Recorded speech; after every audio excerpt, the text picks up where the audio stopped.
Isa mo nagtapon nitong mga kalapating ito. Ay na. Ayan, welcome back mga katoyong syempre.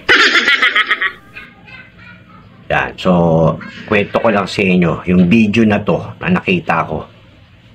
Nagagalit ako dahil sa club.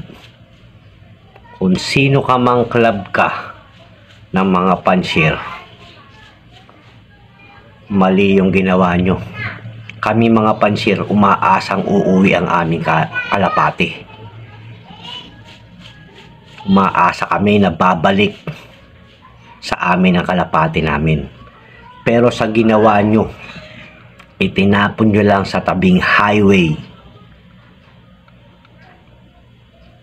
Patay lahat ang mga kalapati at ang may-ari ay nag-aantay kung sino makakabalik.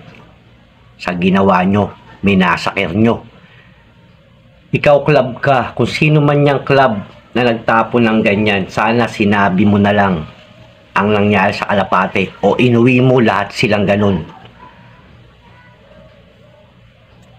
Dami nagagalit sa inyo mga pansyr sa ginawa nyo.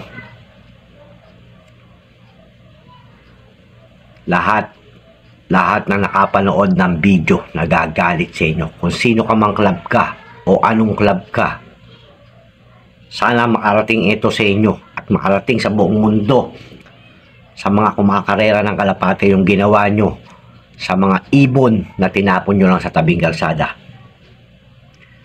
Yan, so mga katoyong, panoorin natin yung video. Isa mo nagtapon nitong mga kalapating ito. Ay napakadami.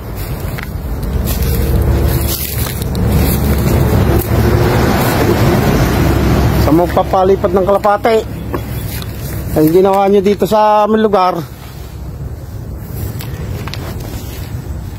Ay may damay.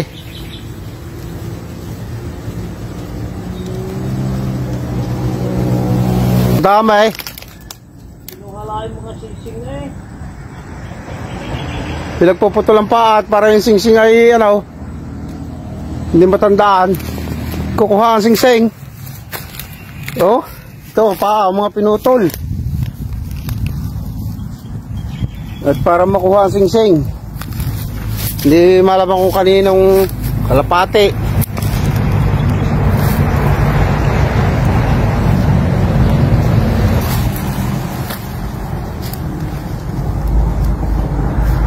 Nagtapon dito galing sa highway.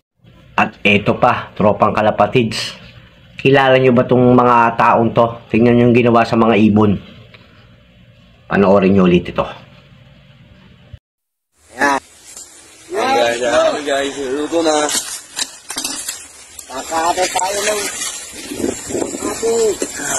kasi